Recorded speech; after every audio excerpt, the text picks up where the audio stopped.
So if I give you 17,000 bottles of ketchup, one more bottle of ketchup, not very useful for you. Dude, I love ketchup though. It's only so much ketchup. Unless you're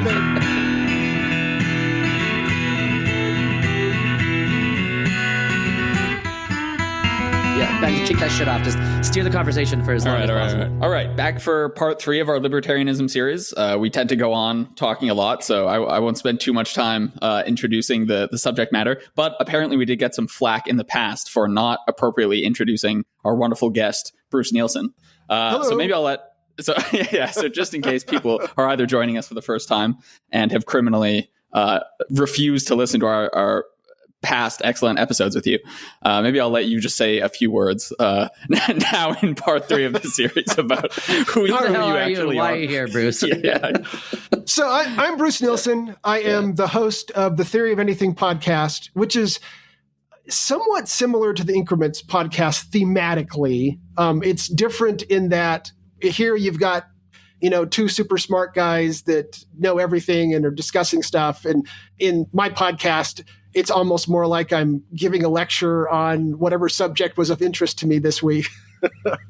But I look a lot into kind of the 4 strands from David Deutsch and branch out a lot based on AGI, what is intelligence. I have a really big interest in AGI and what is intelligence. I have no belief that I'm going to somehow uncover that, but I love to cover what people are thinking about these subjects and what's the current thoughts about animal intelligence, or what's the current thoughts from different theories about AGI, even if they are probably ultimately going to turn out to be wrong.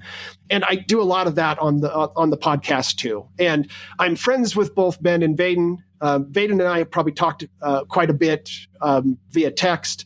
And somehow the subject of libertarianism came up.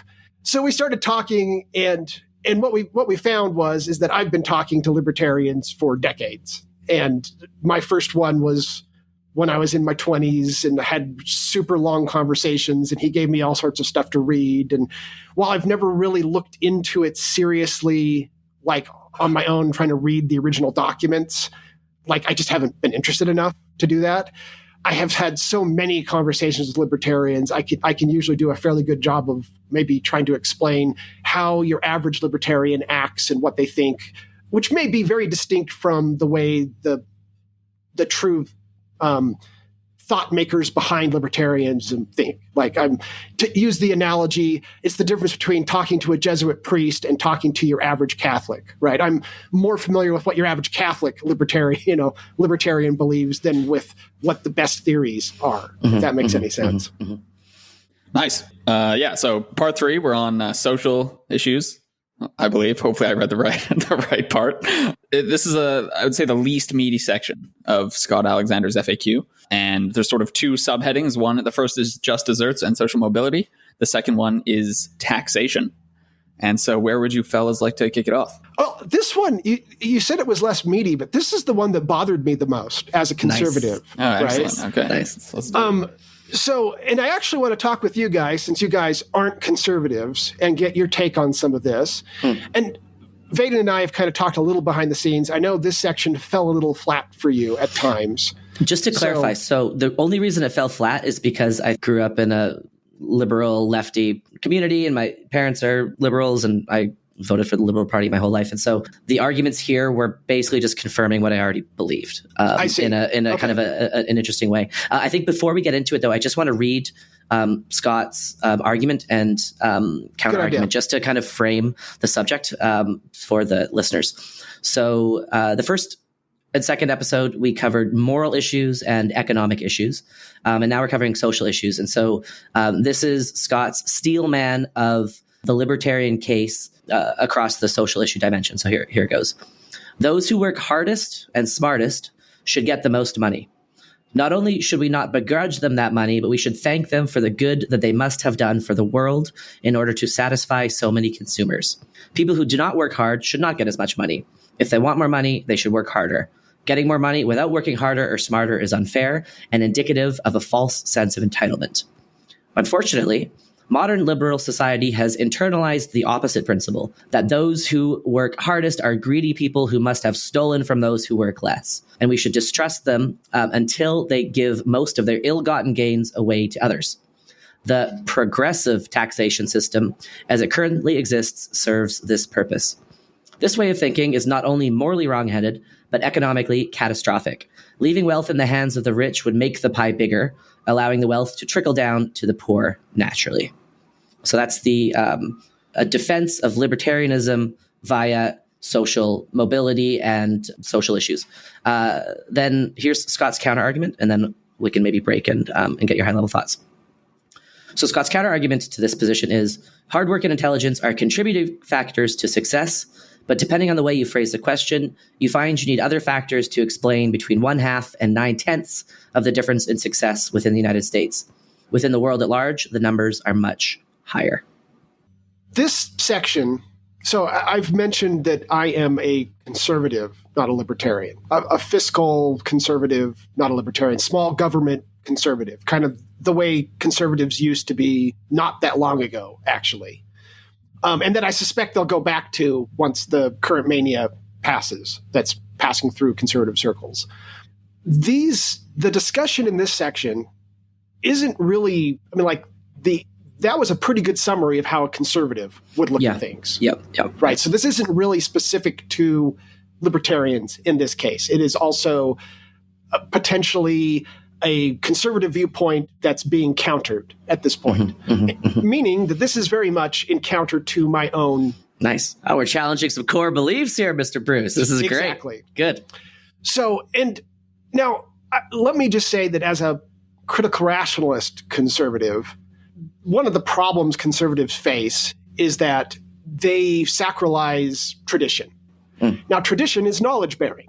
So starting out with tradition as our starting point and not just trying to throw all tradition out, that's actually a really important part of critical rationalism. And there are people on the other side who want to burn the whole system down and start over because they think it's so messed up. And I have no doubt that that's a really, really bad idea. And I agree with Popper on that that's a really, really bad idea. As a critical rationalist, I no longer sacralize tradition. And I probably used to when I was younger.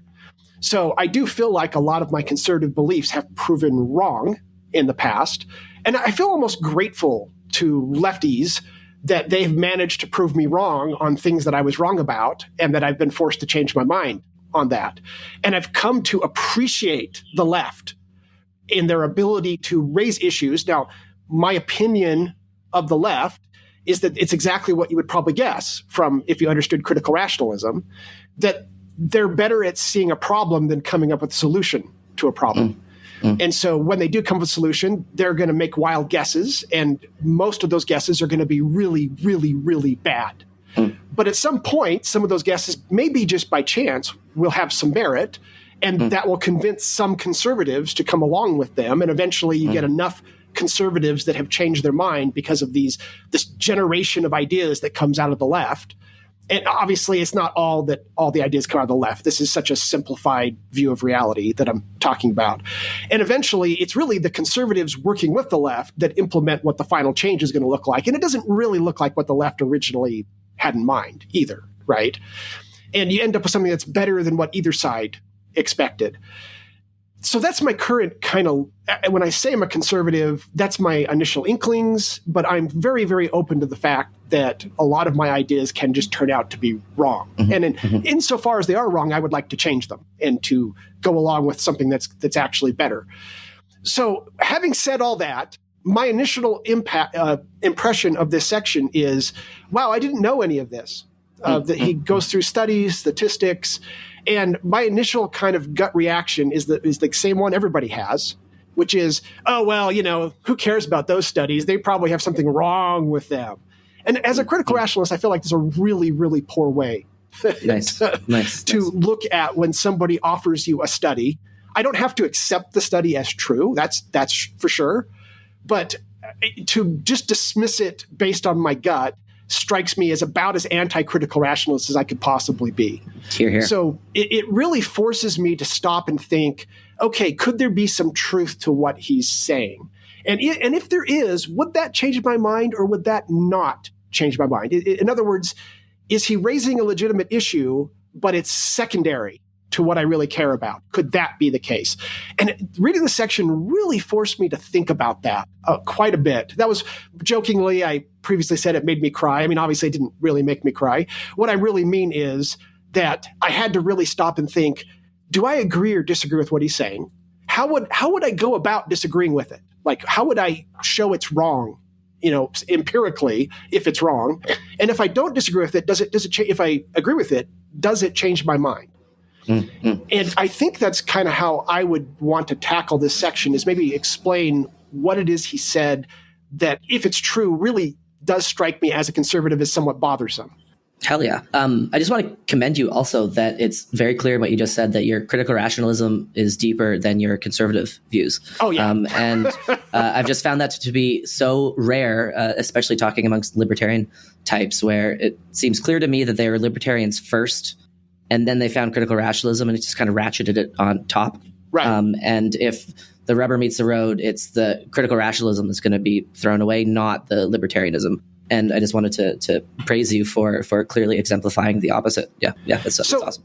Can we maybe that's a good point, and can we talk about why that happens? And here I don't mean specifically libertarians, although I have seen that too with libertarians. Yeah. But you'll see that, I mean, like, there are critical rationalists out there. We won't name names, but some of them are very famous critical rationalists that are very leftist. And I really have a strong impression that the same problem exists, where they've kind of latched on to whatever their leftist progressive beliefs are first, and critical rationalism has become a tool by which to justify their left-leaning points of view. So why does that happen would be the first thing I would want to add. I've got an opinion. I can share my opinion if you want, but I'd actually like to hear it from you guys. Why is it that politics so often comes first and critical rationalism comes second?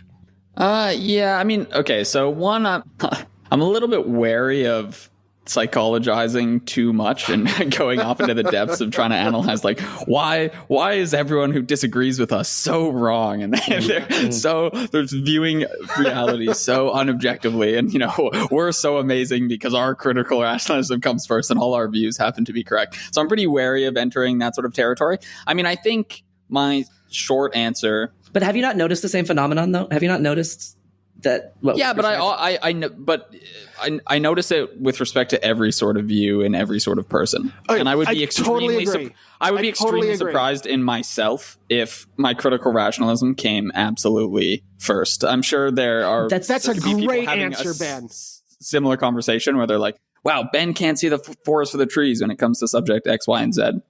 And so I think part of the issue is that something like critical rationalism or a philosophy of epistemology in general is a relatively abstract thing. And there aren't many communities that go along with it, right? So like, yeah, we're sure, like increments and theory of anything, we're trying to create these little communities of people who are interested in these subjects. But politics and morality, these communities that are based on these sort of principles tend to be more ingrained in people's lives, because these are the kind of things that people congregate around, right? And so, politics has direct bearing on your family life, the kind of people you hang out with. It typically forms a pretty core part of your identity that's relevant to much of your day-to-day life, whereas your epistemology tends to not, right? So just insofar as people are looking for communities to be a part of, those kind of communities are going to be closer often to like political, moral communities, religious communities, etc., than they are going to be to some group of Popperian epistemology type of principles. So I think there's like a level of abstraction issue where the kind of meaning you're getting in your day-to-day life can be more easily found in politics, morality, and religion than it can be in critical rationalism. So that's sort of my short answer. And because of that, people often develop political views before they develop a super coherent epistemology. That was certainly the case for myself. It's not, Vaden started yelling at me about Popperian epistemology when I was 24, 25. I certainly have political views and moral views and religious views well before that time. And sure, critical rationalism has perhaps changed my mind to some extent on all of those issues, but not always drastically, right? And, what's going on there? Did I just happen to be right? Or am I clinging to some belief because it brings me some sort of benefit in another way, right? Social acceptance or some positive view of myself, etc. So yeah, I think beliefs are extremely complicated things, and there's just not as much social benefit that goes along with a belief about preparing epistemology than it does for some of these more sort of base principles. Unless you join the Discord, people, that is great social. Sorry, Bruce, you had something to say, but I was going to say, I've got absolutely nothing. If I had given my own answer, it would have been a less eloquent version of what Ben just said. And let me actually pull out the couple of things that he said that I actually think are just spot on. Yep. So first of all, there is absolutely no reason for me to believe that I'm not just as every bit as dogmatic as somebody else, right? And so it's easy to clap yourself on the back. And I actually had a podcast episode about this. So about dogmatism not being a bad thing. And I actually have taken the stance, like if I were to say, or if someone were to say, oh yeah, I'm not dogmatic like everybody else, they would now be like everybody else because that's what everybody else says. So what you would really want to say at this point is got to be something different. And so I actually think the right attitude is maybe it's not such a bad thing that we're always dogmatic on some things. Maybe we even have a little fun with our dogmatism sometimes. And Ben mentioned that, my views of conservatism may have changed because of my critical rationalism, but I'm still a conservative. I started off as a conservative and I ended as a conservative, right? And so I maybe haven't changed that much because of my epistemology. So I actually think what Ben is saying is exactly the right answer, right? Is that maybe it even makes some sense that we do put our meaning memes first and our epistemology second. Maybe you can't avoid it. Maybe you will anyhow, but maybe that's okay, and it's, I know that there's a part of me that has a problem with dogmatism. We all do, right?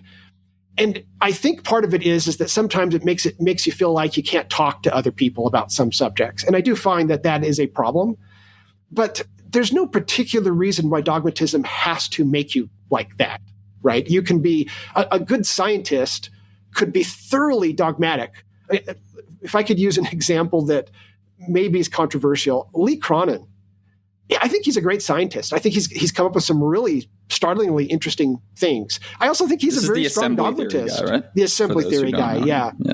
I think he's also very dogmatic. And I think that kind of serves him well, that he's so convinced that he's onto something and it's got these far-reaching consequences that it kind of drives him to keep going. And so maybe it's not such a bad thing. It certainly can be a bad thing, and I'm not trying to say otherwise, but I don't think it has to be. I think we can have fun with our dogmatism to some degree.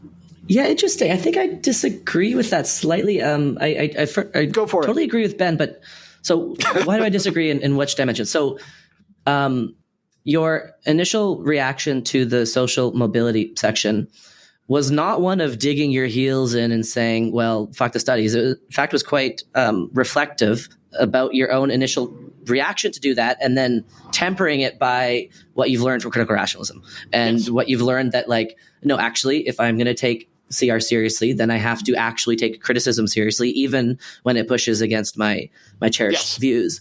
And to comment on the thing that Ben opened with, which is that, this is not uncommon and people layer different philosophies on top of each other in all sorts of different domains. And there's nothing unique about critical rationalism in that sense, but there actually is something unique about critical rationalism, and that if you really understand it, then you understand that criticism is paramount and is supposed to be more fundamental than any other belief you have. And if there's ever a challenge between your belief and some valid criticism, then one cannot call themselves a critical rationalist if one doesn't take that quite seriously. And so the reason why I don't think that it's exactly analogous to other layerings of philosophy is because it's directly contradictory to one of the philosophies that's supposed to be more fundamental than the others.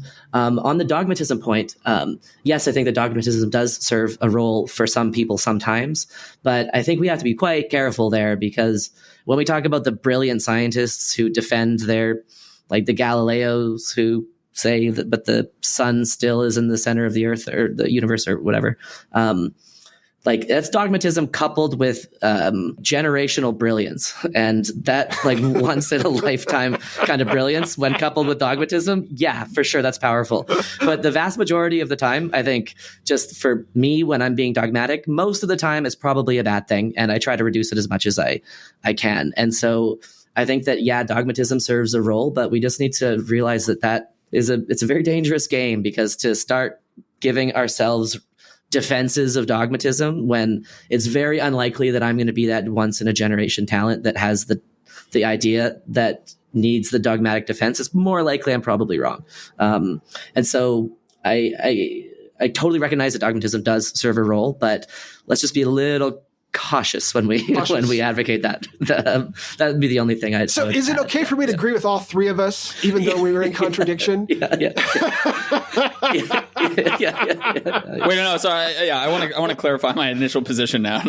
So my initial analogy was not between critical rationalism and other epistemologies. It was simply that I don't think there's something totally unique going on when it comes to libertarians and leftists and critical rationalism. Like, I think we all probably do this to some extent and have some preconceived notions that we haven't totally changed as a result of our critical rationalism. Bruce, I'm actually surprised to hear you mention that you found leftists who are also very sympathetic to critical rationalism. I just haven't come across that species of person online. Like, I feel like if people are extremely wedded to some political position, it's often libertarians and critical rationalism, and that's sort of perhaps just a unique sociological. Okay, let me tell you why you haven't come across them. It's actually very simple. So if you're on Twitter, it's libertarian. If you're on Facebook, on the Critical Rationalist group, which is run by like a lot of the students of Popper, so older guys, fascinating. The new Popper, they're almost always progressives. So I see. Okay. And then my final point was that so when it comes to dogmatism, I think a perhaps helpful way of framing the tension here is that dogmatism, I think, is almost always bad individually. I think it almost never pays off in your personal life or with respect to the accuracy of your beliefs, etc., to be dogmatic about various points of view. But I think there is this weird paradox where it can be helpful socially, because it helps, like, if you guys are being very dogmatic about positions, you'll often put forward the strongest version of those arguments. And that helps me navigate the landscape of argumentation and ideas more effectively, because you're wedded to these positions, find the absolute strongest case to be made. And then I can sort of calibrate. Sorry, that comes with a huge caveat that there has to be a countervailing dogmatic force pushing back. Because if you don't have that, you get totalitarianisms and woke mobs and just dogmatism running amok, right? So with the countervailing force, but that's like exactly how science proceeds, right? Is you have people very wedded to their views, and that's for sure. Yeah, in an ideal world, how it works so well. Yeah, of course. Yeah, if you have some totalitarian state, that's obviously a bad thing. But I just want to make one more comment about the thing that you said that I forgot to mention previously, which is. I think you're spot on talking about the importance of social group, and to that I'll just add identity, because often identity is defined with relative to a social group. And in that sense, I want to borrow the phrase from our friend Cam, who described Deutsch this way, but I think like criticism and Popperianism is very much a universal acid, in the sense that if you take it seriously, then you will, with high likelihood, find yourself at odds with your social group for some reason or another, because most social groups coalesce around sets of ideas, and these ideas, as we all know, have these weird clustering patterns where you can predict someone's stance on abortion based on their beliefs on guns, say. And so if you're going to be a libertarian and really try to take Scott Alexander's arguments on board and try to apply critical rationalism first, then that might put you at odds with a lot of your friends and a lot of your the people you hang out with at the bar. And that might not be the most fun thing to do. That being said, though, I do think it is important to try to do that kind of thing gradually, because I think that we need to try to move both our beliefs and the beliefs of our social group as a collective. And sometimes you need to do like what Hitch did and just entirely break with the left. And people who are willing to pay the social cost of defending what they think is true, even at the expense of their own identity or their own social standing. These are the people I have unbelievable respect and admiration for. And while recognizing that it is a very challenging thing to do, I think it's quite important. And I have lost a group of friends, and I've spoken about this on the podcast before, and that was a quite important life event for me. But now the group of friends that I have are ones where we can exchange any idea whatsoever, and we don't feel constrained to hew to any particular party line or set of views. And we have people who are further to the left and more on the woke side, people who are further to the right and more on the conservative side. And that's freaking wonderful. And that only would have come about had I not paid the social cost in my 20s. And so I think that benefits can come from paying that cost, but it's difficult. And so I guess I just don't want to give people easy excuses and say, well, they heard in the Increments podcast that you can be dogmatic and you cannot change your mind because of social group stuff. And it's like, well, no, let's recognize that that's difficult, but I think it is still very worthwhile. So I was being descriptive, not normative, just to be clear. Yeah, I'm being more normative. Yeah. Yeah, I know. Yeah. Yeah. A good example of a libertarian who we've talked with, Sam Kuipers, actually wrote shout out to Mr. Sam. After our first episode, and offered some feedback, some agreeing with, a lot agreeing with us, a few disagreements too. I feel like he's super reasonable to talk to as a libertarian. Probably, in fact, at some point we actually Zoomed to try to resolve some of our differences of opinion. And we're here talking and we're agreeing so much that I finally go, Sam, it's really just ridiculous that, like, there's just nothing for me to disagree with you over. Please give me something to disagree with you over, Quit being so reasonable, Sam. Right. It's infuriating. So how did this section push your beliefs around? Where are your priors now, Mr. Bruce? He says, okay, yes. It'd be his posteriors, Vaden. Yeah, sorry, you're right. Jesus. Man, you guys are so Bayesian. I tell you. Okay.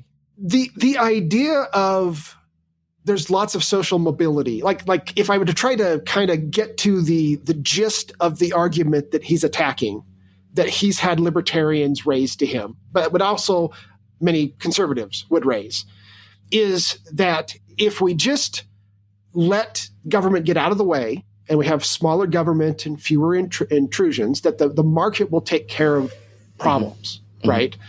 And for one thing, it will allow more social mobility. And at just some gut level, that makes sense to me. Like, my intuition is very, very strong that should be true, right? That if I just let the government get out of the way and let people just do commerce any way they want, that someone who's poor is going to have a much better chance of being able to jump out of the poor class and getting into a different class. Okay. And then the whole trickle down thing, that if I allow the capitalist system to do what it's best at, that it will raise the sea level for everybody, and that everybody will be better off if we do that. These are things that are very deeply held beliefs for me as a conservative, and I'm sure they're very deeply held beliefs for a libertarian as well. So when you come up with a study that shows that actually, section 511, the conventional wisdom amongst libertarians is completely different. I've heard of a study. This is him trying to steelman the libertarian, or in this case, conservative argument. I've heard of a study saying that people in the lower classes are more likely to end up in the upper class than stay in the lower class, even over a period as short as 10 years. Okay, so I've heard that too. And in fact, that is true if you find things in a certain way, from what I understand. So to use the most straightforward example of this, in at least here in America, you always hear these numbers about how the different classes, we're getting further and further apart. There's the distance between the upper 25% or the upper 10% or whatever we're measuring compared to, say, the lowest 25%, that distance is growing over time. Okay. Now, something that they never bring up when they say that is the fact that if all you're doing is looking at who is making how much, that includes like college students. So, of course, every college student starts poor, makes very little money, and then eventually goes through college and gets a degree, and then they start making a bunch of money and they move up over time. Okay.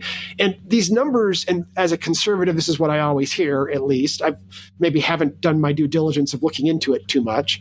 But while you hear that, and I've heard that quoted on the news multiple times, and they never mention the fact that includes numbers of people who are just young. And so, of course, they're going to start off not making much money and then eventually start making a lot more money.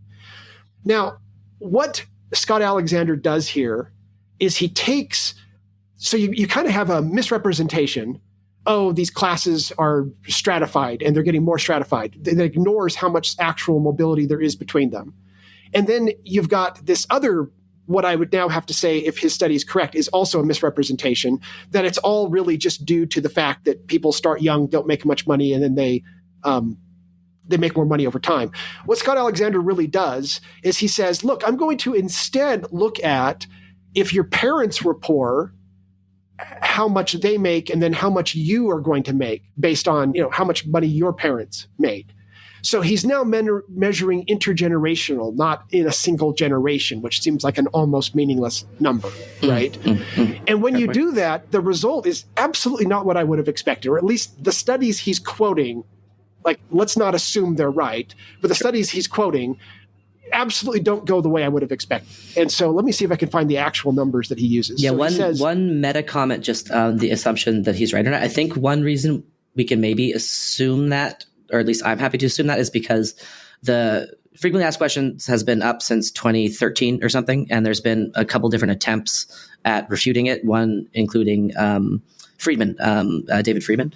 And so, from what I could tell, Friedman hasn't challenged this, although I would need to go double check. So maybe I'll just plant a flag for the listener that one place to check would be him, and if Friedman doesn't refute this, then it's probably decently robust. You're probably right. If Friedman can't come up with something, then that really absolutely would change my mind. I don't remember, as I was saying that, I don't remember if that was not in Friedman's response. So let's just plant a flag and the listener can follow up to get some information there.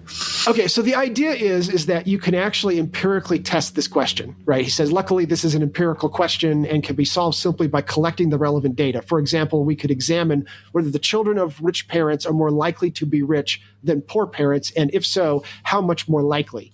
Yeah. That's, what? Nobody's really addressed the problem to me in that way prior to me reading this fact, right? I've always seen it as this all in one generation, and it was an almost meaningless number, and it seemed silly to me that we were even arguing over it, right? When you put it to me as intergenerational, it really causes me to think hard about this. And here's the numbers. So their calculations of the U.S. intergenerational income elasticity, the number previously cited as probably between 0.4 and 0.6 was 0.47. But other countries in the study have income elasticity as low as 0.15. By the way, higher is bad, lower is better. Yeah. Denmark, 0.16, Australia, 0.17, Norway, and 0.19, Canada. So he says, so one of the things he concludes based on this is studies show that increasing government spending significantly improves social mobility. States with higher government spending have about 33% more social mobility than states with lower spending. Just to comment there, so one mechanism that he says in the following paragraph, which I can just say is absolutely true, is that it's much cheaper to go to university in Canada. So in Canada, I spent about $5,000 or $6,000 per year, meaning $24,000 for an undergrad. And then once you get to grad school, you're actually paid. I think that's the same in the United States. So just a function of access to like high quality post-secondary education in Canada is much easier, and that obviously is a huge driver for social mobility. And that I don't think is as easy to happen in places where you don't have some major government subsidies for universities. By the way, just for the record, those numbers, I don't know how long ago you were in school, so it's probably gone up since then. But here in Utah, I have two schools, and I got my kids going to both the universities that are right next to me, and it is only about $6,000 per year. So awesome. Okay, it's good. Right in line with what you just. Okay, that's really good to know. So now Utah may be somewhat different. Like I know California is quite a bit different. Like they used to have like 2-year schools that were like $50 for tuition or something, right? And Utah certainly doesn't have that, but like one of the universities is BYU, which is subsidized by the LDS Church, and the other one is University of Utah, not University of Utah, Utah Valley University. And it's a it is a university, but it's definitely not a higher up university. So your numbers may have been from a more prestigious school. Yeah, UBC is decently well ranked. Yeah. Also, I mean, there's the huge confound that, like, so Canada, most institutions are public. Even the big research institutions are public, whereas typically in the US, the top research institutions are all private. And so private schools are going to be much more expensive, whereas way more publicly expensive. and has way more students because of that. Yeah, so that's obviously a big difference. Okay, I'm slightly worried we jumped into talking about social mobility without setting it up at all. I think the audience might be confused what we're on about. So just maybe zoom out a bit. Yeah, for sure. Just to take a step back and explain why we're talking about this. So the sort of the overarching question of this subsection is: do people deserve how rich they are? Right. Next. So there's obviously huge disparity in society, especially in some place like the US, in terms of wealth. And so conservatives want to say, wait a second, is that actually a problem? So if some people are just working much harder than other people, don't they deserve to be wealthier? And by having government step in and tax and redistribute wealth, this is fundamentally unfair because we're taking money from people who worked hard for it, who are trying to save for their families, who are contributing to society, and we're just taking their hard-earned money and then giving it to people who refuse to work as hard. This is hardly fair. Of course, the liberal pushback to this position is, look, your wealth, your life outcomes in general are hugely affected by socioeconomic status, especially the socioeconomic status of your parents. And so opportunities in life are just not equally distributed between everyone. And so, Vaden and I, or Bruce and I, can work equally as hard and perhaps be equally as talented, and we're just going to get to different spots in life based on our upbringing, the opportunities afforded to us. And so it's not a level playing field in this sense. Right. And so this is when the empirical question of social mobility comes into play. Excellent. Meaning, how easy is it for people to, for instance, if they were born in a lower social class, to move up the hierarchy, so to speak, to get to a higher social class? So the libertarians often want to say, actually, social mobility is not too hard to achieve. People move in and out of the bottom quartile to the top quartile, et cetera, all the time. And this sort of indicates that if you just work harder, it is possible to substantially improve your life outcomes. And so we shouldn't have government intervene. Basically, the distribution of wealth in society is as we would expect, just because some people work harder and are, they're achieving their own success. And then liberals want to say, actually, socioeconomic mobility is difficult to achieve. And there's sort of these fundamental barriers in people's way, such that regardless of how hard they work, it's going to be harder for them to exit poverty, say. Mm-hmm. And so that's why we're arguing about, what's the empirical question of how easy it is to, for instance, escape poverty? How likely are you to be rich if your parents are rich? And so children of rich parents are 20% as likely to be rich as if you're poor. I think the lower class, defined as like the bottom 20% of the income distribution, has a 50% chance of remaining in the lower class throughout their lives. And so this sort of indicates that, so it's sticky. Your socioeconomic class in some sense is sticky, and is largely correlated with the socioeconomic class of your parents. Yeah. The huge confounding factor that we should probably talk about is just genetics, basically, right? And like behaviors that are passed on to you by your parents. So, I think, Bruce, you've made the case that, okay, now we kind of know that, the socioeconomic class of your parents largely does determine or plays a huge role in your socioeconomic class throughout your life. So then the question is, why is that? And so a conservative or a libertarian response to that question is, look, parents have different habits. They're responsible in different degrees, and they have different genetics. So it could just be these sorts of factors that are keeping, for instance, poor people poor or rich people rich. If your parents have enjoyed a lot of success, they can teach you, for instance, those sorts of habits and strategies. And you might just happen to be the kind of person who knows how to work hard, enjoys working hard, is very conscientious, etc. And so it's not a surprise that if your parents were rich, that you will remain rich. Yeah. Just to echo something you said there, it's interesting that if we imagine we're in a different debate temporarily, let's just talk about like systems of oppression and affirmative action and the differences between socioeconomic factors with regards to the various races. It's quite commonly heard from the conservative side or the right side that perhaps the reason we see differences in like average incomes amongst blacks and whites and Asians, blacks and Hispanics, isn't due to systems of oppression, but due to cultural factors. And this is a case that Glenn Laurie and perhaps Thomas Sowell too, tend to make with regards to that question. And so when we're talking about race, it seems like the conservative view is pretty strong that we need to talk about the effects of culture. But then when we talk about social mobility, for some reason, that isn't emphasized as much. But clearly culture has a role, and people in lower socioeconomic strata have different cultures. I think you just need to read The Hillbilly Elegy, the excellent book. J.D. Vance. Yeah, J.D. Vance, who's kind of got a bit wacky when he moved into politics, but his memoirs is fantastic.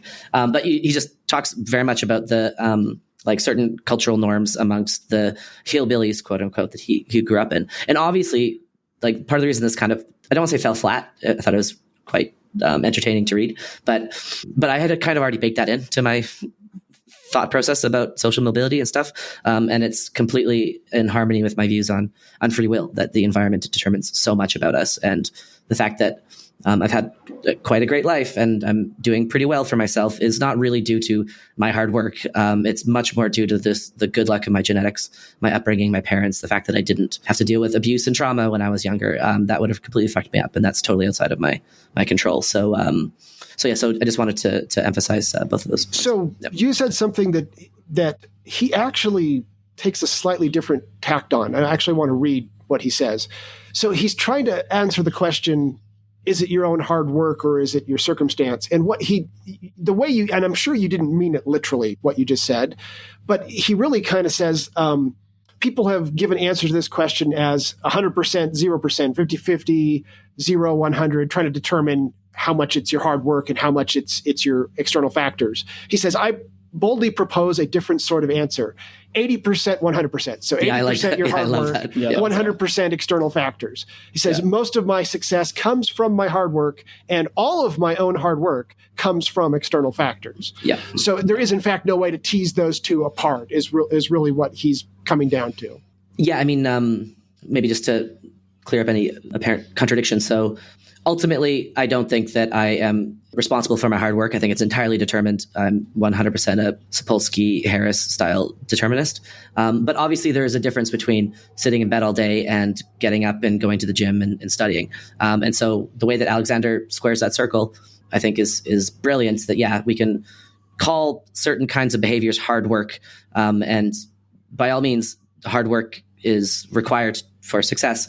But the fact that you're the kind of person who wants to work hard is completely outside of your circumstances. Right. And so in that way, it's not a contradiction with the determinist worldview, but it still recognizes that there's a role for labeling certain kinds of behaviors hard work and then attributing success to that, and also trying to encourage those kinds of behaviors in other people. Okay. That's what I kind of thought you probably actually meant. But good to flag that. Yeah, for sure. Yeah. Well, just on the culture question, the fact that culture significantly influences your outcomes can be, I think, leveraged by both sides of this debate, depending on how you think about culture. Excellent. So for people like us, certainly Vaden and I, Bruce, I'm not actually sure where you land on this question, but for someone like me, saying that your outcomes are largely influenced by your culture means, in some sense, that you didn't choose the culture you were born into. Right. So like that's not an argument for it being up to you, that like if you just change your culture now, you can go on and achieve success, because none of us sort of chose the culture we were born into and the norms we've imbued based on that. But you can imagine someone on the right saying, well, the fact that it's a cultural issue precisely means government has no role to play here. Like, what we need to do is change cultural norms, and people can change cultural norms. And so precisely the fact that like different communities, different cultures have different values with respect to, the kinds of work that are deemed appropriate, or the, family structure, et cetera, these kind of things, precisely means that, people are fully responsible for their life outcomes, and government has no role to play stepping in here. And so appealing to culture is sort of odd, depending on your views of determinism and precisely how in control of the culture of your culture you are. So let me also say that as someone who lives in Utah around a whole bunch of conservatives and is himself a conservative, right?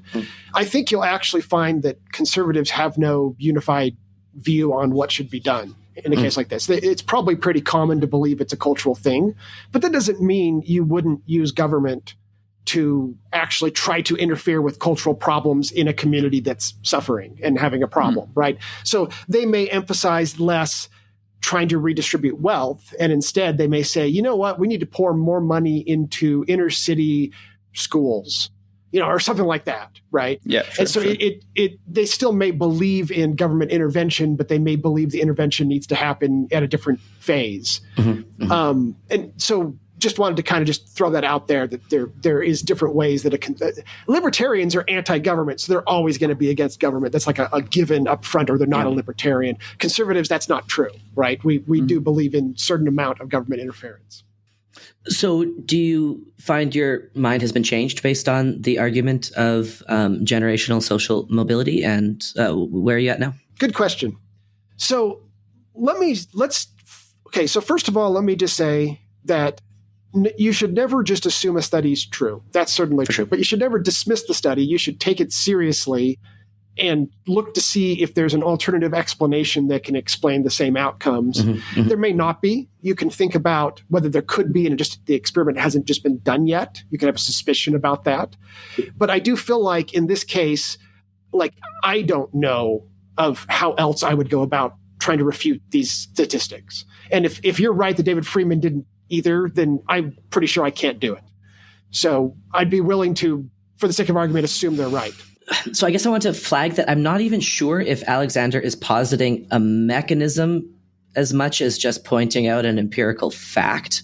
Yes. Maybe the mechanism is something government spending helps. And the only kind of mechanism that I think he's explicitly talked about is like access to post-secondary education. Right. But I would just want to maybe flag that I don't know if we have a strong reason to understand this data yet, why social mobility is more stagnant in America than in other places. But it definitely cuts against the idea that the less government you have, the more social mobility you have. Because so that's the only thing that we can, I think, conclusively draw. But I don't know if there's been really posited a strong explanation for this. There's just a bunch of speculations. Yeah, that's actually a good setup for what I was going to say. So I'm going to start with the assumption that this study is correct and these numbers are correct, because I don't have a good argument against them today. If I later found a good argument, I would change my mind and have a different reasoning around it. Yep. So I'm going to start with the assumption that, in fact, we do have a problem. And I'll even admit this is a problem, right? That the fact that in America, a person in the poor class can't get out of the poor class as easily as they can in Denmark, okay? Does that change my mind on this? It doesn't, okay? Not yet. And the reason why is because I think the thing that I'm most interested in is actually just how quickly can we create knowledge.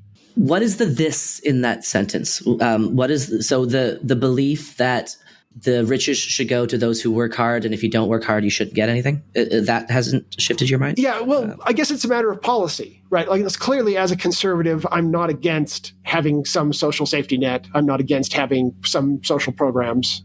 A lot of conservatives will say they're against that, but they're not really. It's almost something that conservatives say, kind of gut reflex. And if you question them, they'll, I'm glad we have some, I just wish it wasn't as much, or I wish we were more efficient at it. And shout out to Democrats. A lot of conservatives are kind of aware at this point that one of the best presidents in terms of trying to reform welfare was President Clinton, who is one of my least favorite presidents, but he did really a much better job than the Republicans on that, trying to reform like welfare and have people feel responsible for it and things like that. Does it change my stance as a conservative that we should minimize government and minimize government interference? It doesn't. Interesting. And now, the reason why is because I still feel like I have very, very heavy suspicions that the reason why so much of creativity comes out of creative novel stuff comes out of America is precisely because there is so much profit motive in America. And yes, that may in turn lead to social problems like this. That might be an impact, but I'm not convinced by this alone that therefore policy should change. I could easily make, and I do believe, a knowledge epistemology-based argument for, because I want to get your thoughts on progressive taxation, but let's just talk about wealth redistribution more generally, and let's say government interventions that strive to increase social mobility. Well, it's like one thing that I would love is if much more money and educational resources were sent to the developing countries, because there's so much potential untapped brain power that is being wasted just trying to make ends meet and pay the rent and get the air conditioner to work. And so if we want is the pool of ideas and the pool of thinking people to grow as much as possible, it seems odd to not try to use government means to increase that pool amongst the lower class, which by just sheer numbers alone have many more people in it. So if we want to give the most amount of people the access to the ability to contribute their thoughts to the global conversation, then I think spending more money to educate the poor and give them enough time to start thinking thoughts that aren't about immediate survival will vastly improve the amount of knowledge and thoughts and ideas out there. So that would be one epistemological. But now you're assuming a conclusion that you were unwilling to adopt a few minutes ago, right? Which is that you're assuming that government intervention can actually improve social mobility, whereas before you weren't. Like none of these studies actually show that, right? They just show there's social mobility is hard. It's not super elastic. Yeah, so I was assuming that conclusion. So it still needs to be argued that government has the power to do that. But is it worth trying to figure out ways to let the government do that? I think absolutely. And maybe just the last. Oh, sorry, no, go ahead. Yeah. Well, I was just going to say these studies do show that there is more social mobility in countries that have stronger programs, like Vaden's suggesting. Do these numbers support the idea that Vaden is suggesting? It does, right? Well, yeah, if the only thing that differed between countries was government. That's okay. Now, there's the problem, right? It's supportive evidence, but it's not very conclusive. And I think that's really what we'd have to look at here, right? Is that why is it that social mobility is better in these other countries? For the sake of argument, let's even just assume that this is the difference. Okay, that you have way more social mobility in Denmark precisely because there is so much wealth redistribution and it just allows for more people to move between the social classes. Denmark, the powerhouse of innovation. Okay, that's my problem, right? Is that Denmark is not the powerhouse of innovation. Now, is it? Now, I don't know. Like, as a conservative, but as a critical rationalist, I have an intuition that part of the reason why America is so leading in terms of innovation is precisely because we let capitalism run a little wild, right? And I suspect, and I could be wrong, that if you do away with in America, you can become a billionaire, right? That's Jeff Bezos. I'm sure he was rich before he became a billionaire, but he wasn't a billionaire before he became a billionaire. And I read the book that was kind of his biography that was 5 or 6 years old now. And he thought he was going to fail, but he knew that there was a massive amount of money that was available. And it really motivated him to eventually create what really is one of the most innovative companies in the world with Amazon, right? Like totally changed almost everything about our lives because it was so innovative. And it's really hard to see Amazon growing up outside of America because so many countries have this. They're more worried about social mobility than they are worried about innovation. If wealth ultimately is knowledge, as David Deutsch suggests, then there may even be a case for saying, you're right, this is a problem. It leads to a lack of social mobility. That's a really big, unfortunate issue. And yet you are not allowed to solve that problem until you can do so without killing innovation, without killing knowledge creation. That's one argument. Another one is just, sure, you have low social mobility and perhaps there's even a widening wealth gap between people. That's not inherently a bad thing as long as the people who are worse off are still getting better, right over time. And this is, so for instance, Pinker makes this argument with respect to the Gini coefficient in Enlightenment Now. He says, yeah, sure, in a lot of countries, the Gini coefficient is actually increasing over time, meaning the top, basically the bottom 10% and the top 10% of the income distribution are growing wider apart. That doesn't in and of itself mean the society's terrible, because the people at the bottom 10% of the income distribution have access to things that no one on earth had access to 75 years ago. So you can't go from, there's low social mobility and wide wealth gaps to society is terrible and we need to reform everything. It's not an argument that you don't need to reform anything either, which I think, too many libertarians move in that direction. But I think there is this assumption that social mobility and a low Gini coefficient is a good in and of itself. And that I just disagree with. I think the main flaw, that was one thing I was going to bring up, so I'm glad you mentioned it, is that when we talk about social mobility, we're always talking about it relative to the population, right? So it's just, you're in the 10th quantile and then you move to the 50th. But if the whole distribution is getting better, then, getting richer, thank you, then we have to keep that in mind as well, right? So the poor today have, I got this from Matt Ridley's excellent book, The Rational Optimist. If you compare the wealthiest person in the 1700s, like the King of France or whatever, the amount of food that he would have had available to him was like a fraction of what someone living on food stamps would have if they were to go into the grocery store. Not to mention modern medicine, not to mention just air conditioners and basic transportation, and the fact that phones and that kind of thing. Stuff, so that absolutely needs to be mentioned. As well. There's one other comment I want to make. Oh yeah. So no, just on the question of government intervention and the epistemology point, I think that one thing that that maybe allows us to do is start advocating for particular kinds of governmental policies, for example, getting every kid an access to an iPad. Sorry, Jonathan Haidt. But something like getting every kid basic internet literacy and connectors to the internet.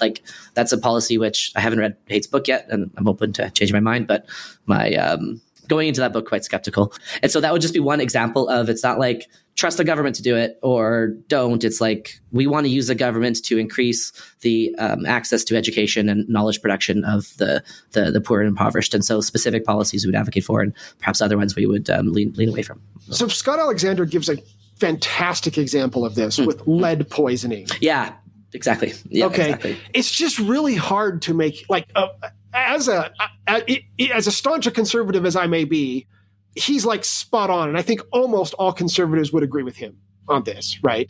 That it's a fact that in a poor neighborhood, there's lead poisoning that lowers people's IQs, whatever IQ is, I don't know. It somehow negatively impacts that neighborhood so that they are less capable intellectually. And so once that's happened, they're at a disadvantage for the rest of their life. We absolutely should interfere, and we should get rid of the lead poisoning and give those people a fair chance to be a fairer chance to be able to make a better life. Right. Yeah. I just want to read the last paragraph of section 5.2.2 because I just thought it was very brilliant and ties a bow on what you're just saying. So he says, with regards to lead poisoning and social mobility and the idea that if you are poor, it's because you're not a hard worker.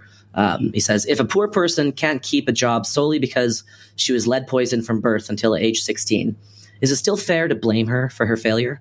And is it still so unthinkable to take a little bit of money from everyone who is lucky enough to grow up in an area without lead poisoning and use it to help her and detoxify her neighborhood? ? I just think that is such a clear example of why wealth redistribution in some cases is a good thing. And all I ever want to do with the point of these conversations is to move people from it's always bad to sometimes it can be good and we need to look case by case. And if you can just make that tiny shift, which people cannot do, then you are no longer the target of my criticisms here. But okay, yeah, so that makes sense to me. And I do think that's one of the big differences between us conservatives and libertarians. We actually agree on so much on this. If I were talking with libertarians, particularly critical rationalist libertarians, I think the issue they would take with this whole section would be probably a more eloquent version of what I just said, is that, look, I'm not really that concerned about social mobility. I don't consider that a prime factor. I'm really concerned about, I don't want to kill creativity. I don't want to kill off profit motives and stop knowledge creation. And he makes a big deal about the whole trickle-down thing, and he shows that it doesn't happen. But it depends on what you mean by trickle-down, right? If trickle-down means that that the gap is closing, no, that isn't taking place. But if trickle-down means that everybody's better off because of, yes. Exactly, yeah. Okay, and I think that there's a fantastic conservative/libertarian case that is exactly what's going on. And that's why we probably maybe shouldn't try to keep just ratcheting up social programs. Now, where I differ from the libertarians is, as a conservative, when I'm talking with you lefties here, I'm trying to negotiate which programs are the ones we should be doing and how much we should be doing them. And it's really just now getting down to we're in agreement. There should be some sort of programs in place. At a minimum, removing lead poisoning, right? Like I think all conservatives are going to agree with you lefties on that. It's nice to be called a lefty. I haven't been called a lefty in a while. Yeah. Harkening back to the old days. And because we are looking at case by case what are the right things, now we can actually get into what is the implementable change that we're going to talk about. Whereas if I'm starting with a libertarian viewpoint, just as almost an article of faith, I'm starting with the assumption that any government intervention at all is a negative, and I must prove that somehow, right? I just want to return to a point that you said earlier that I just want to make a comment about that. And this is with regards to America being like the global leader in technological innovation and attributing that to potentially the low government intervention and the spirit of entrepreneurship and the Jeff Bezos point. There, I think there's so many confounding factors. It's difficult to say entirely. And one major one is geography, in the sense that America was where a lot of intellectuals fleeing World War II and World War I moved because they weren't under threats of war. Right. And if you have just sheer dint of geography and you have enough smart people moving, then that's going to create basically like a Schelling point that will just continue on its own, where enough smart people have maybe left from Denmark. Maybe Denmark is a global leader in brilliant people, but just because all these brilliant people know that the brilliant people are going to be going to America, then Denmark's not going to be seen as a leader. Sure. And arguably that's happening in China as well. And so I think that it's just hard to attribute the success of America exclusively to its laissez-faire approach to education and innovation. That could obviously be a factor as well, but I just wanted to add that there's so many historical contingencies that it makes it difficult to say that. That was why I did say I could be wrong here, because I have an intuition that laissez-faire plays a really important factor in this. But you're right. We don't have a good testable theory at this point. And so I would not advance that to you as a best theory, right? As something where we know that there's no comparable theory. There are comparable theories, and they're very hard to test at this point. Let me throw another one out, though. Like when you first said geography, I thought you were going to go total Jared Diamond on. No. Talk about natural resources. Yeah, no. Okay, so consider the fact, though, that if I'm going to start my Amazon, I can either start it in Denmark where I'm going to have some high tax rate, or I'm going to go start it in America where there's a low tax rate, right? And so the very fact that people flee to America is because America is the innovative place, but part of the reason— But there are some extra— Yeah, good point. Really so good point. They're all— it's hard to tease them apart. The very fact that they're laissez-faire means that they have a lower tax rate. And I know this hasn't always been true for America. There have been cases where they've had very high tax rates. But the very fact that they do have low tax rates, they're kind of a tax shelter country, right? And that, in terms of the competition between countries, that's a factor you can't ignore. That's one of the most important factors. Ooh, just a random thought that hadn't occurred to me before, but I just want to see what you guys do with this, and then we'll get back to the piece.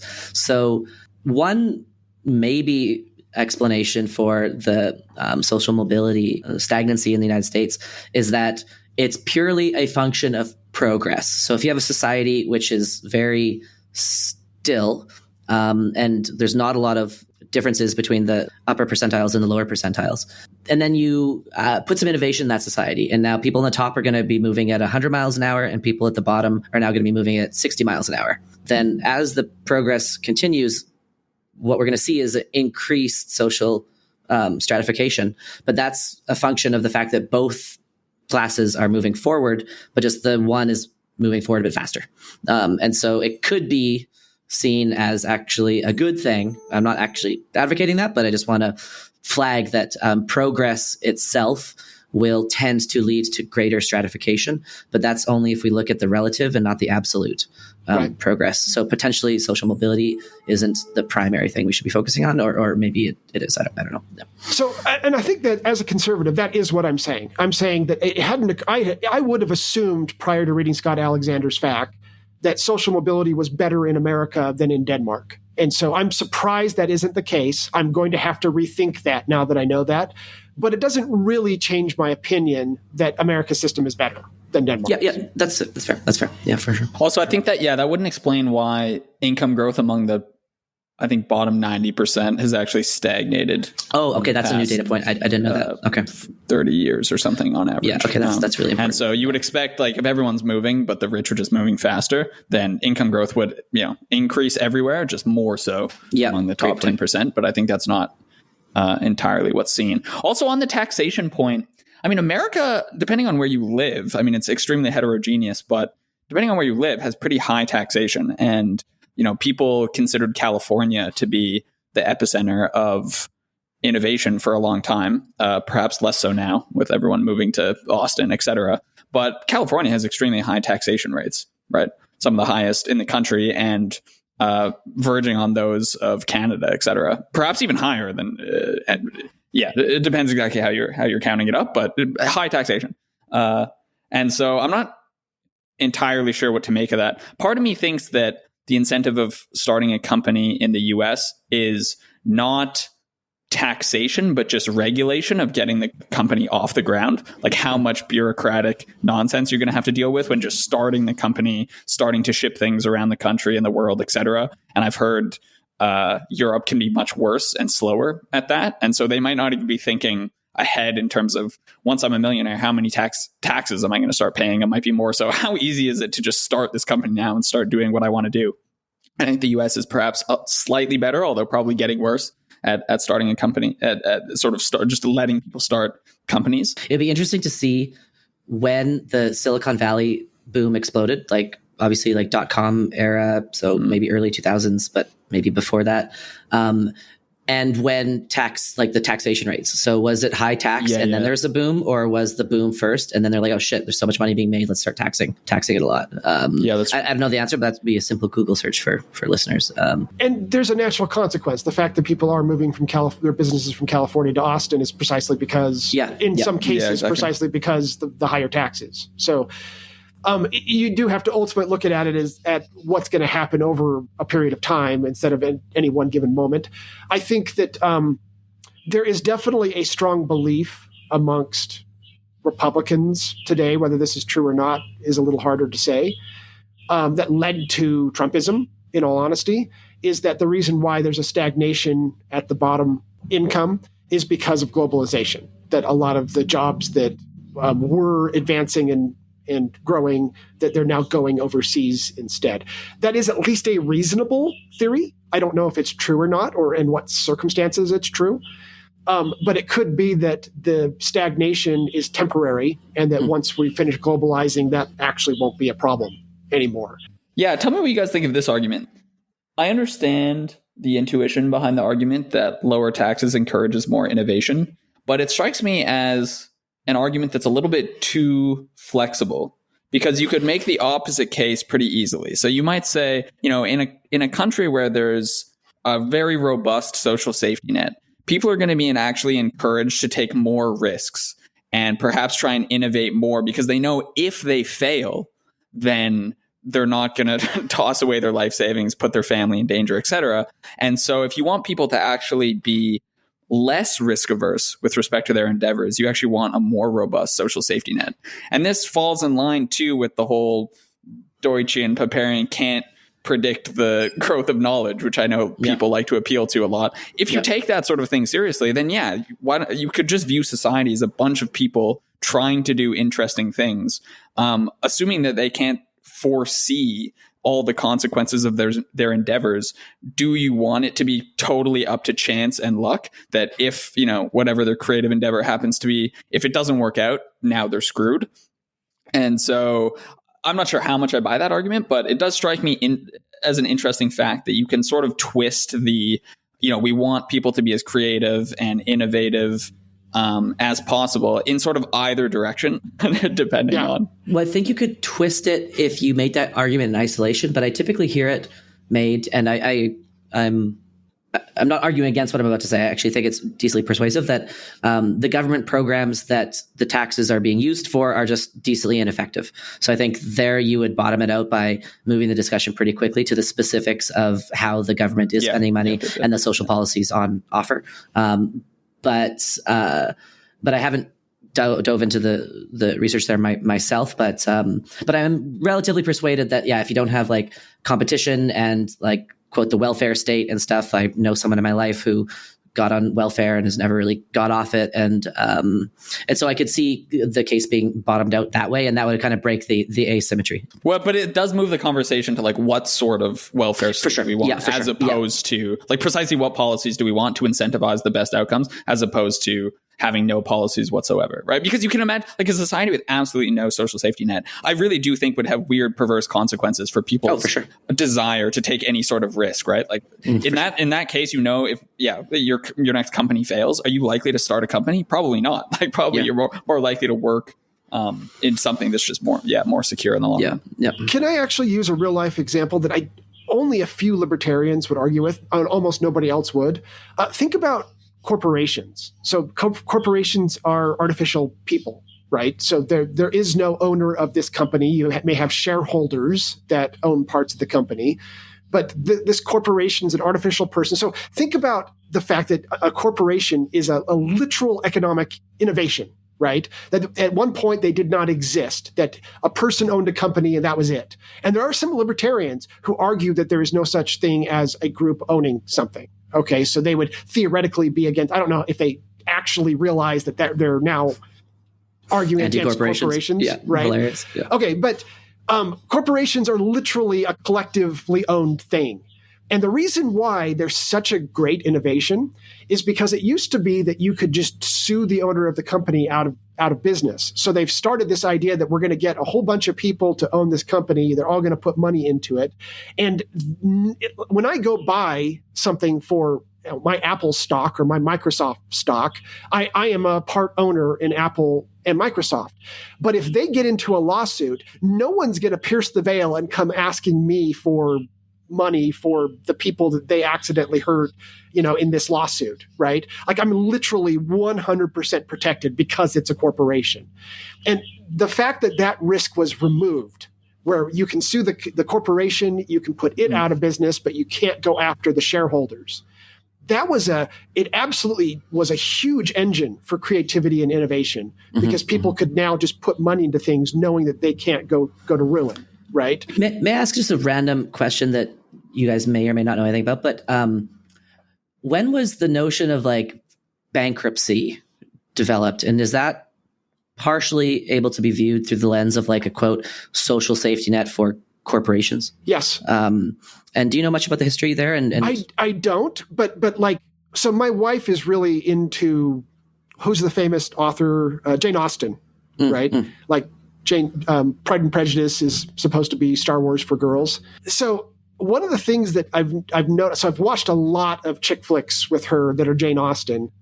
And one of the things that it really stands out to me is back in that era, which wasn't that long ago, if you borrowed money and you couldn't pay it back, they put you in prison for that, right? There was no concept of bankruptcy. You would go to debtor's prison. Okay. Nice. Now, this makes a certain amount of sense. Even morally, it makes a certain amount of sense. You've lost this money that you borrowed. You owed it back to them. So, yeah, you should probably go to prison. Now, that is one moral way to look at it, and it's not even an incorrect moral way to look at it. You could look at it in a different way. You could say, you know what? You took a risk loaning that money, so we're going to allow them to go to bankruptcy. They don't have to pay you. You are out the money instead. Well, that's another moral way to look at it, right? And so what happens when you do that? Now, you could, if you lived in the era of debtors' prisons, you might say, oh, if we got rid of debtors' prisons and allowed bankruptcy, then people are going to just, totally just lose money all the time. It's like, well, then don't loan it to them. Right? Nice. Okay. Like, take some responsibility for this and don't loan it to them. You already have to do that check anyhow. It's just, you just don't get to put them in prison. And you know what? They can never pay you back if we put them in prison. So what really happened is that it did create additional innovation when they suddenly changed this and said, you know what? It's your problem if you lose your money. We're going to allow them to go to bankruptcy and they get to start fresh. And it does allow you to start over. So yes, I think it was at least a creative solution to that problem. And I think it's really proved itself. Like it didn't destroy society, and societies are more creative and more innovative because bankruptcy laws. And if you were to go talk to, like I had in my MBA program, there was people who were in the program that worked for banks, and they pointed out that defaults on loans, because of defaults on loans, every loan they give is X% higher. And it was like some fraction of a percent or whatever. Well, that kind of makes sense, right? That we're going to spread that risk. And in a sense, we're spreading that risk of defaults of loans via bankruptcy out to everybody else. And it's just some little tiny fraction. Now, that's not a government intervention. That's a capitalist intervention. But it happened because some government decided we're going to allow bankruptcy, period, and no more debtors' prisons. That's interesting. Yeah, nice. Nice comment. All right, fellas, how are we feeling? I feel like we covered a lot of territory here. Can we talk about one more subject that I think is really important? Please. Well, so let's maybe summarize up until now. Okay. And because the conversation on the blog is kind of 2 points. So the first point is about social mobility, and then the second point is about taxation. And I really want to talk about progressive taxation. Yeah, that's what I was going to say. Yeah, nice. Yeah.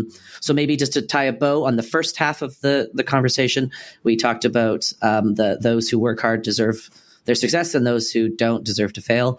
And the major case that Scott makes here is that social mobility is not entirely explained purely by hard work. And then we went back and forth about that a bunch. Then the second half, which we'll go to now, is about taxation. And this, I think, deserves a good amount of time because this is, if you talk to any libertarian, the first bloody thing you'll talk about is that taxation is theft. And ought we to help George or ought we to not help him, right?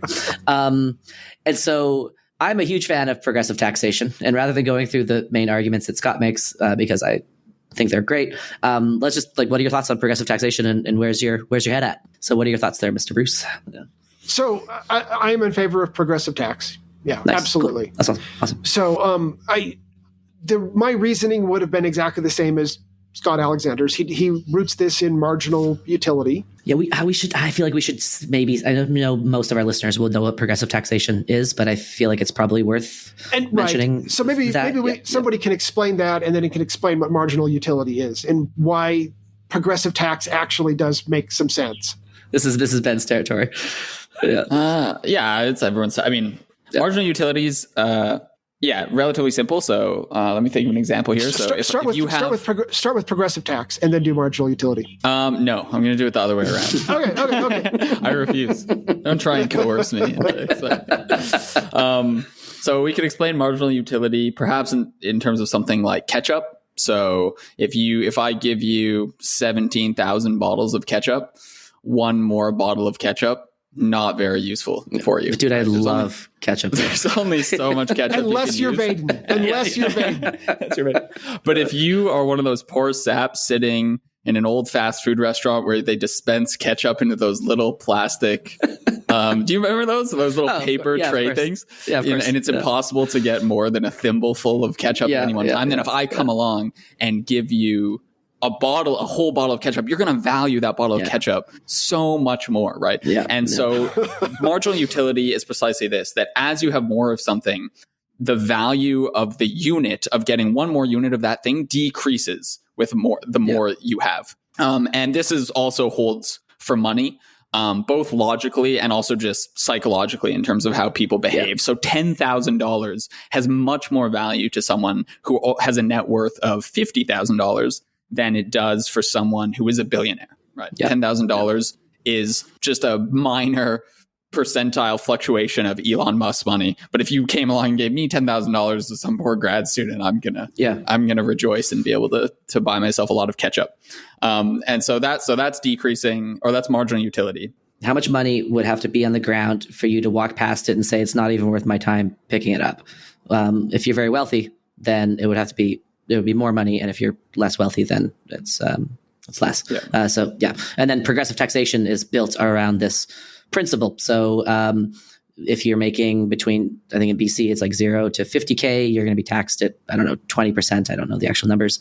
And then any money you make after 50K. So then your 50K to 100K will be taxed at 30%. And then 100K to 200K will be taxed to 40%, et cetera. One maybe little catch that people tend to mistake is it's not as if you go from $49,999 to $50,000 and then all of a sudden you're knocked into the next tax bracket. It's that the surplus money after that bracket is taxed. And that's what progressive taxation is. So the more money you make, the higher you're taxed. And libertarians hate it. Libertarians hate progressive taxation because this cuts exactly against this idea that the wealthy person has earned the most. So why are you punishing him the most by taxing him more? Well, because of marginal utility. That is the answer. Yeah. In the very first episode, Vaden, you used the example of me and my family are trying to struggle to survive in the wilderness, and then I come to these walls, and they're like, okay, we'll let you in, but you need to agree to, that we're going to charge you, and it's going to be based on how much your net worth is, and things like that. Okay, so that's actually, I think, not a completely bad way of looking at reality and why governments exist. I think it does have a social contract flavor to it. It's really not the same as social contracts, but it's I can see why libertarians would kind of say, oh, that's just social contract theory. And then they would try to criticize it using their standard criticisms of social contract theory. Can we do a side quick bar conversation? Why is social contract theory a bad thing? What's the argument there? And maybe explain what it is, because I might even be thinking about the totally wrong thing. So I'm going to do my best. I was not prepared to do this, so I may be misrepresenting it to some degree. And I'm not really in favor of social contract theory at all, so I'm not a great defender of it. The idea of social contract theory, libertarians are raising this issue of coercion, that you are taking these taxes from me and I didn't agree to it. And this is an attempt to resolve that problem by saying, no, actually, you did agree to it. The very fact that you're living in a country and that you haven't left, that's you signing a contract with that government to pay for these services. Okay. So in fact, you do have a contract with the government, and that is what exists. Okay. Now, there's a really obvious problem with this theory. It's the fact that this is very much unlike, like, you were probably born in that government. You leaving is not that easy. And so it doesn't seem like it's straightforwardly a contract like a social contract theorist would try to say. By the way, I think the original idea of social contract theory wasn't a response to libertarianism. It was more trying to understand why governments exist and pre-exists libertarianism. But this is the way it would be used today to try to respond to a libertarian. Okay. Great. Yeah. So I just pulled up the Wikipedia page. So I guess it was started by Rousseau. Rousseau was the guy. Rousseau, that's right. Locke. It's Rousseau. And when I had heard about social contract, I was thinking about like norms and the fact that if I go to a party, I'm not going to use profanity, say. And that's just an implicit social contract between myself and the hosts. And so from that angle, I was like, I think social contract is legit. But when I put the Wikipedia page, it does say in the first paragraph that it's specifically with regards to the contract between the state and the individuals. So the state and the individuals. And I could see why libertarians would have their hackles up about this. And that's because the argument would be, well, you were born in Vancouver, and so your social contract that you do not explicitly consent to, but implicitly or tacitly agrees to, is that you're going to pay taxes just because you were brought up there. The defense of social contract theory that I would levy is that so many of our norms about conflict resolution and not using violence are directly because of the social contract that we have with the state and the monopoly of violence, right? So we are I didn't consent to being in a society where they have police, but thank goodness we do. And that is an implicit social contract between Ben and myself, that if Ben's winning an argument, I can't just punch him in the face because that's going to break certain laws. So when you did do that, did Ben have you arrested? I just want to know. But I've never lost an argument to Ben, so there's never been one to. No, I'm just completely kidding. So I've kind of heard of social contract theory, I think, through Pinker when he talks about it from the dimension of like violence reduction, where I think it's completely great. I don't actually agree with social contract theory. Okay, interesting. Yeah. So I think that the idea that we signed a contract with the government isn't correct, right? We really don't, except unless you're stretching the idea of a contract well beyond the way it's normally used. I don't consider this a problem, but it's an implicit contract, right? Like that's the key thing. It's not an explicit. Yeah, it's an implicit thing. Yeah. Let's be clear that implicit contracts are fine. Like it doesn't have to be in writing for a contract to exist. If I put a billboard up and I say reward for finding Fluffy, right? I have just made a public contract with everybody who sees that billboard sign, and I can't later say, oh no, we didn't sign a contract, right? But if you go back to the first episode we did, I made the argument there is no need for such a social contract because the government already owns that right. Yeah, so you made the property, which I thought was interesting. Yeah, for sure. Yeah. And I think that's the truth. Like you can argue whether that's the most efficient way that it's to be done, and it may not be. That's why I'm completely open to we will someday do away with governments. You can argue that this is not a great way to do it because you wish you had more freedom and we should do something that allows you more freedom. There's all sorts of moral arguments that you can make around this, or I call it utilitarian, but pragmatic arguments you can make around this. But the fact is the government does already own that right. And everybody believes they do. But that's just slightly shifting the buck, right? Because if you have a property right, then that entails certain contracts, right? It's at some point, but not necessarily with you. Okay, so let's say, let me use an analogy to try to make this a little bit more clear. Okay, and this obviously didn't happen, but let's pretend like we go back in time, and let's say that the early America. Let's use America as the example because it's as close to the libertarian ideal as you're probably going to get. Okay, whether they realize that or not. So you've got these people who come over they're fleeing England because honestly, England's very oppressive, probably the least oppressive country in the world at the time, but still quite oppressive. Okay. So they come over to America, and the very first thing they do is they set up a little government, Jamestown is the first one, a little tiny village. And they immediately say, okay, if you're living in our town, it's expected that you're going to be subject to the government that we set up. Okay.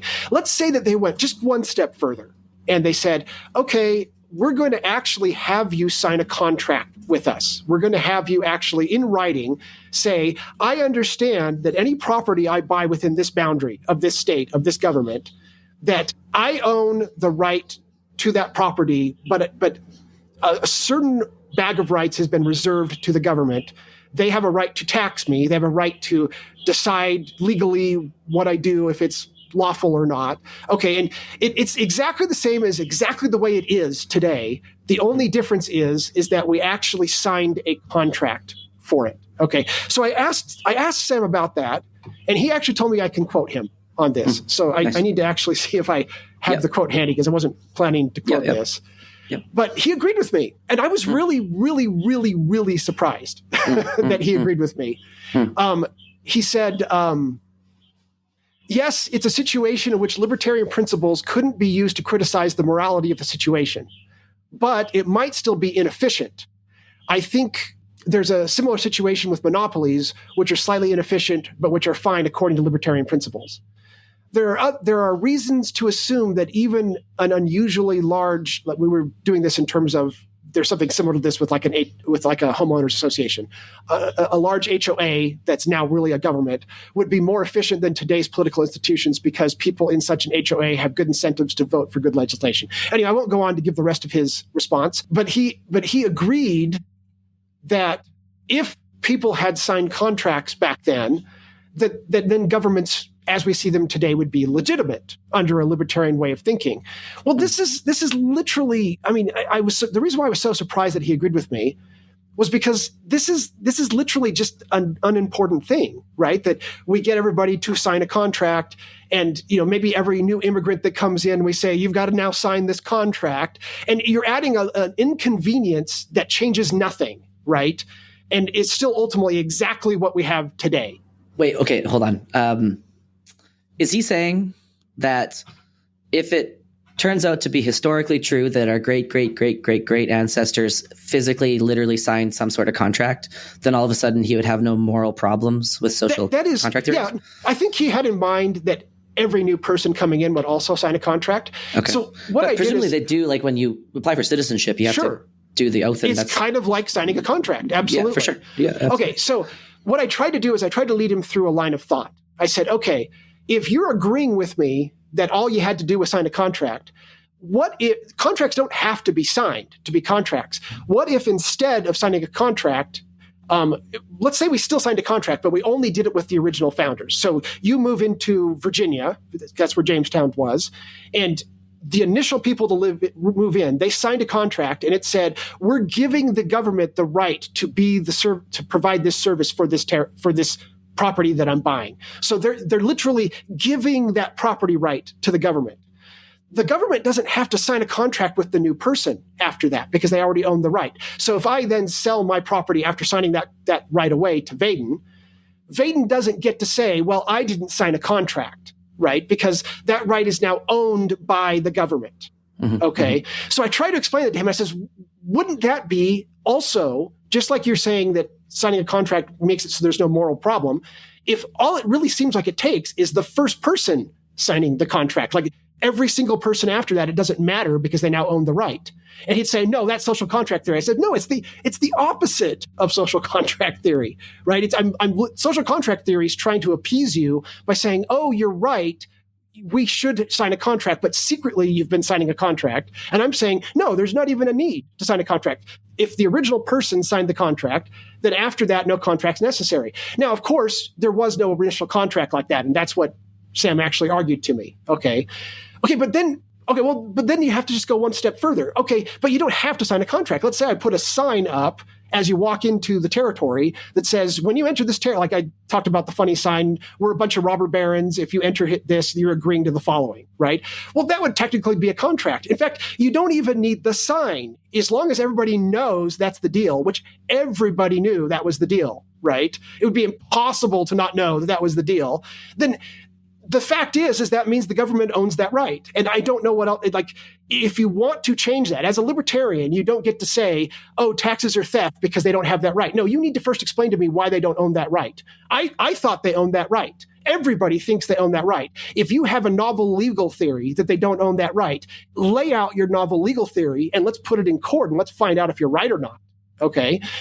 But don't tell me that you just somehow know the government doesn't own that right. I don't think you have the ability to know that. I think you need to make an actual legal argument if you're going to assert that. I'm not necessarily asserting anything. Like, yes, I was assuming the government had that right, and I'm pretty sure they do, but I've never actually gone and researched the legalities behind it. I suspect if I did, I'd find out they did own the right.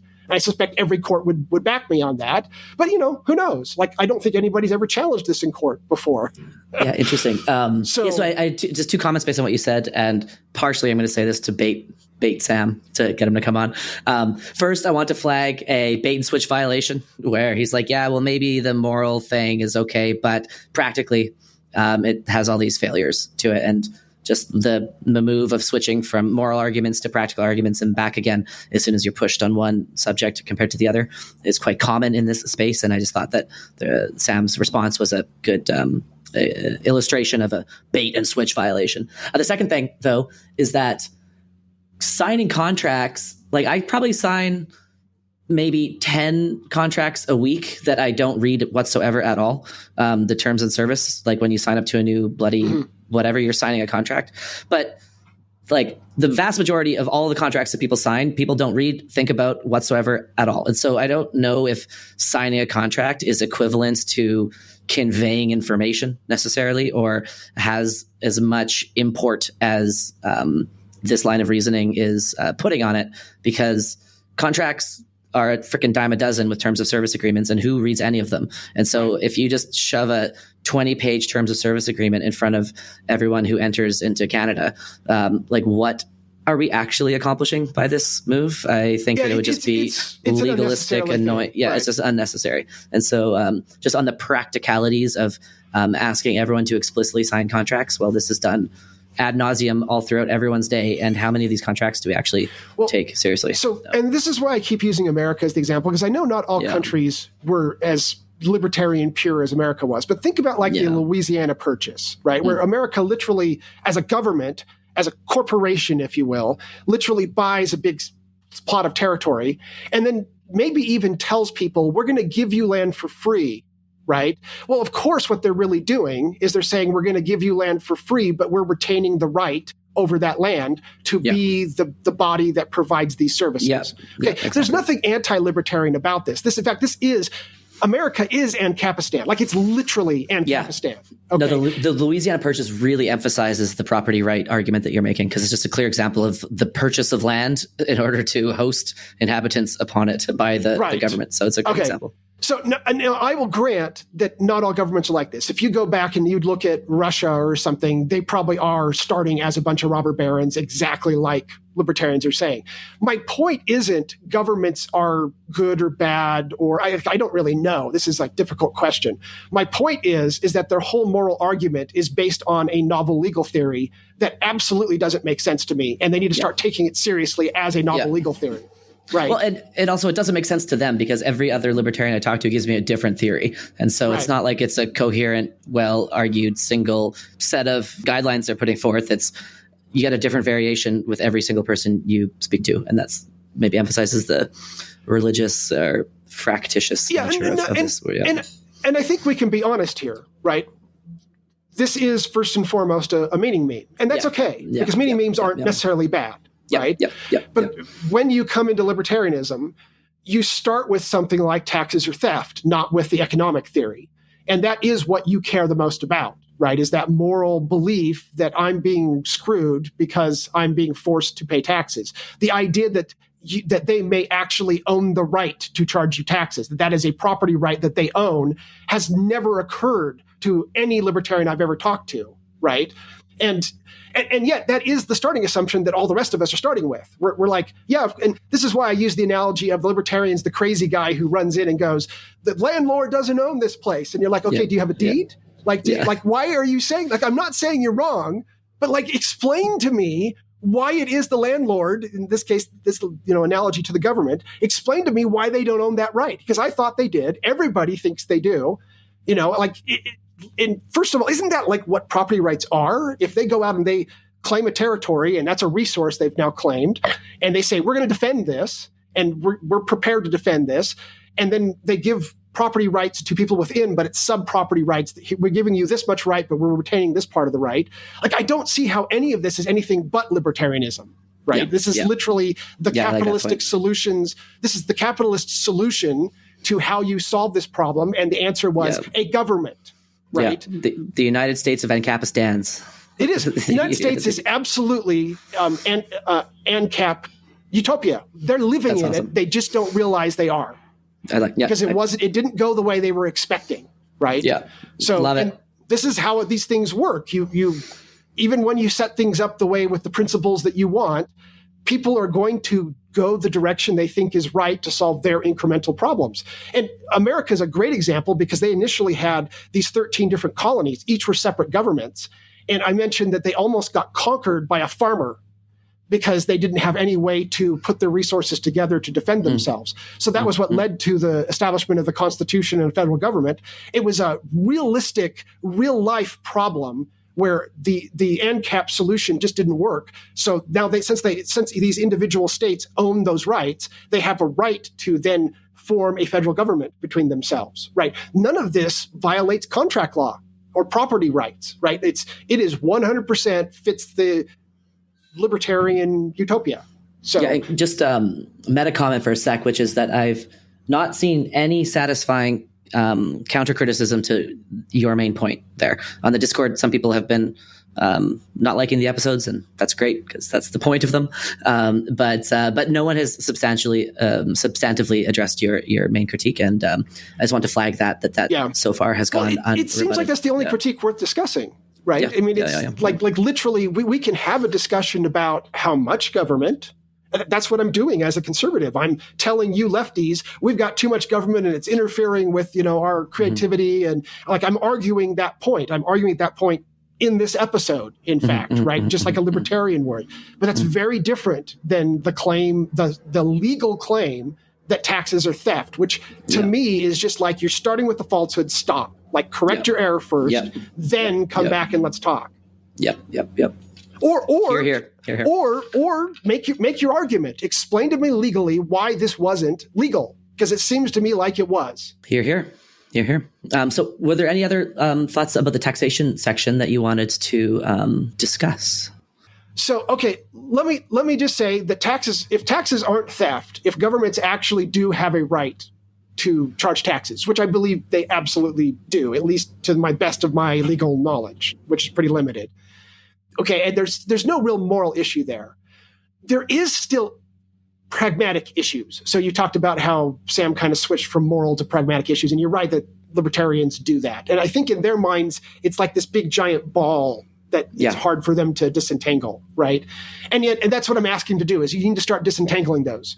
The pragmatic issue might be correct, though. Like the example I was using with Sam, which I did not make up myself, I got it from somewhere else, was this idea that you're like swimming in the ocean and suddenly a boat picks you up.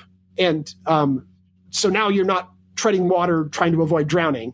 And they go, look, we've got all these rules you have to obey. And you go, you know what? I don't like those rules. And they said, well, it's not a problem. We can just put you back into the ocean. Like that's where you were before. Okay, now I would admit that's, from a certain point of view, the owner of that boat has a right to put that person back into the ocean, and they really weren't any worse off, right? And I don't see any particular reason why the person who came out of the ocean, who doesn't own the boat, suddenly has a right to just say, I'm going to change all the rules because I don't like your rules. And yet, I guess it would be like putting the child of the person in the boat into the ocean, right? Because it's the descendants, and that's right. Okay, you can see the exact problem. Is that there is a legitimate issue here that it's very hard to move out of a government if you don't like it. Yes, in theory, you can vote with your feet. You can move to Canada if you're an American or whatever, and you can say, I don't like this, I'm going to go somewhere else. And that does happen. And that is the capitalistic system choosing which government is the most successful. Okay, that is the Ancapistan system that they're hoping for. Okay, but it's because it happens on such a wide scale, there isn't a lot of choice. And I think this is really the moral argument that they're trying to, the pragmatic argument, that they're trying to make, is that we could do better. And of course, we could. And it's the whole idea of states' rights, that we should not let the federal government grow too much. This is America, obviously. There's a lot of ideas around this as a conservative, where once we get away from taxes or theft, which is just false, that I kind of agree with them, that we should really be figuring out how to, like my co-host, Peter, he lives in, I think, Oregon, where they're very, very leftist. And he's got a lot of problems with a lot of the things that they're doing because they're so leftist, because he's not a leftist. Like Portland's not doing very well these days? Yeah. I'm just kidding. Yeah. So, and I said to him, as someone living in Utah, where we're totally conservative state, I said, you know what? I'm really grateful for Oregon, that they're trying all these crazy cockamamie ideas, and then we Utahns get to decide which ones actually worked and which ones didn't, and then we'll implement the good ones. We'll do it 10 years later or 20 years later. But that's exactly what I want. I want there to be liberal leftist strongholds, and I want there to be conservative strongholds, and I want it to make it as easy as possible for us to be able to move states instead of countries, which is easier, or maybe even move towns instead of states. And this part of their argument really resonates with me as a conservative, that is what we kind of want. We want a weaker federal, we obviously don't want too weak, and it probably depends on what we're talking about. Federal government is, in America, has only certain specific rights of what they can do, and everything else is reserved for the state. And then the courts have largely moved things around over time.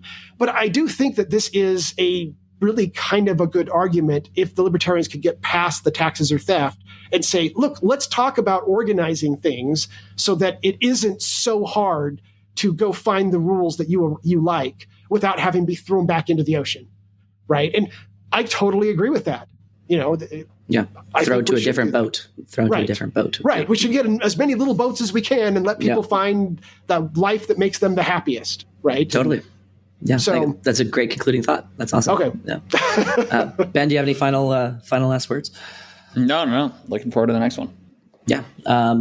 That's great. I'll just say 2 comments in summary. So for the social issues, you can actually go through these super quickly. The 2 major points that Scott makes is that social mobility is not nearly what we would expect it to be if hard work was the single contributor to success in the United States. And we see greater social mobility in places that have expanded government and expanded public sector, like Canada and some of the Scandinavian countries. And the main argument in favor of progressive taxation, leaving aside Bruce's kind of pre-argument about the morality of taxation as regards to viewing taxes as a property right that the government has, is simply the properties of logarithmic curves and marginal utility. And if you have 10,000 bottles of ketchup or $10,000, an extra 1,000 bottles of ketchup or an extra $1,000 won't impact you as much. It won't be as valuable. And thus, progressive taxation is built upon that argument that you take $10,000 from the very wealthy, and then you move it down to the less wealthy, and that will significantly increase its value. And that's why progressive taxation is a good thing. I would encourage the listeners to read this section because there's a bunch of great tongue-in-cheek lines and data points and curves and stuff that he also includes that we haven't addressed. And with that, the next and final episode of the series will be political issues. And then we will stick the bloody landing and hopefully lose no more listeners than we already have. So sounds great. So much fun. We will do this again in 2 weeks. And just keep on keeping on. Sweet. All right. Thank you guys. And thank you for inviting me to the show. Brilliant as always, Mr. Bruce. That's great.